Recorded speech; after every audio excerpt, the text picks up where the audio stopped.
we're still joined by TNT Tropang Gigas, Mikey Williams, Glenn Cubuntin, and Kelly Williams for our special PBA Champions episode. Mikey, I wanted to piggyback on what Kelly was talking about when it comes to RHJ, because you said that you've observed, obviously, you've had time with him, and you said that you love his basketball mind.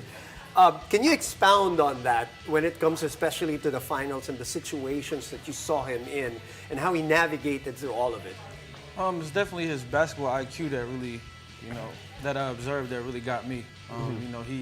He really knew the game in and out. Like, even when we were doing certain plays or certain defensive schemes, we would talk it out in the huddle and just try to figure out other ways to, execute it together. And he would lead that charge, just being in the middle with us, just making sure that everybody's on the same page. He was that type of leader for us, like down the stretch, especially the important games. Because most of the time when we're in the huddle, he really taught us to just be calm, everybody breathe, just relax, and let everything else just take care of itself. And once everybody started picking back up on that, everything just started really clicking a lot better, especially down the stretch. Glenn, can you talk about yung intensity ni RHJ? Because if I'm not mistaken, this is his first pro championship in his career, and he really, really wanted this. He's mentioned it over and over again that this could be special for him. Nakita mo ba yun sa practice, in all your preparations, yung intensity na yun? Sometimes hindi. Parang lang talaga siya, enjoying the game. But game time, mag-change talaga siya. Makikita mo talaga kung gaano siya ka-focus, gaano siya ka-ready, then the way he talks, right? Talagang mapapalisan ka talaga sa kanya, especially yung defense side. Grabe siya. So, for me, kasi siya sobrang magaan siya sa amin. Kasi talagang he's so happy every time, right? He's laughing, but game time, Galit siya palagi. it's different.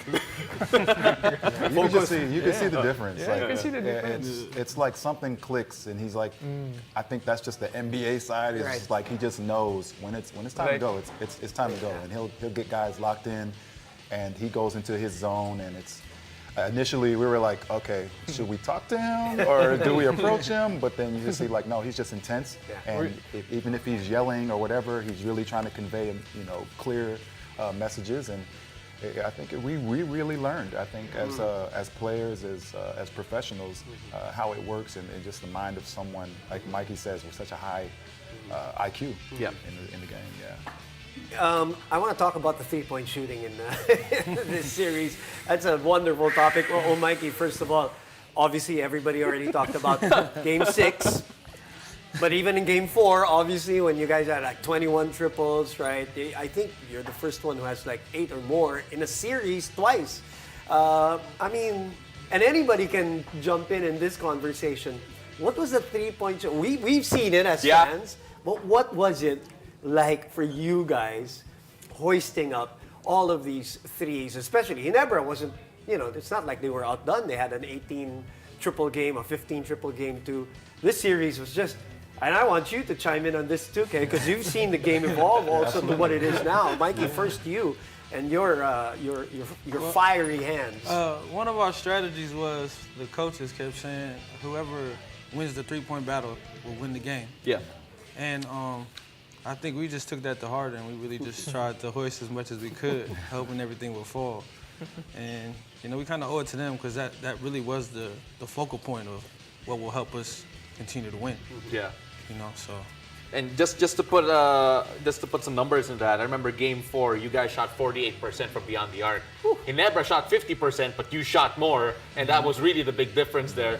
But Kelly, I saw you attempt more threes than I've probably seen you do in a while. Yeah. Was that peer pressure because of these two, or what was it? What was that going through your head? I think I just wanted to join in on the fun a little bit. And don't put up the percentages, but I learned today that I shot better from the three than I did from the free throw line. Don't put up the percentages. But we don't have it, but we'll have it tomorrow. Coach will talk about it. Yeah. No, it's been incredible to see. And like Mikey said, that was definitely one of the trends in this series. Whoever made the most threes, whoever rebounded, who had a higher percentage in offensive rebounding, that was kind of the determining factor on who's going to win. And it showed true up until the last game. Glenn, and you know, now that you've experienced it, ganyan, and you're a two-time champion, and you're in the middle of all of this na ganyan na yung laro ngayon, what is your take on that and how do you adapt to that, ikaw? Kailangan kasi imagine mo, Roger Pugoy, Calvin Oftana, Mikey Williams, then if ako yung nandun sa floor, ako yung iniiwan nila sa 3 points, di ba? So, Correct. they playing sa percentage din naman, so I need to adapt, so I need to work hard every day. So, para makatulong din talaga sa kanila. So, when Mikey drive, saw me at the corner. Yeah. Take it. Gotta take it. Gotta take it, man. So we know what you're gonna work on Yeah. even more so in the That's offseason true. now. Take Yeah, it and okay, make okay. it.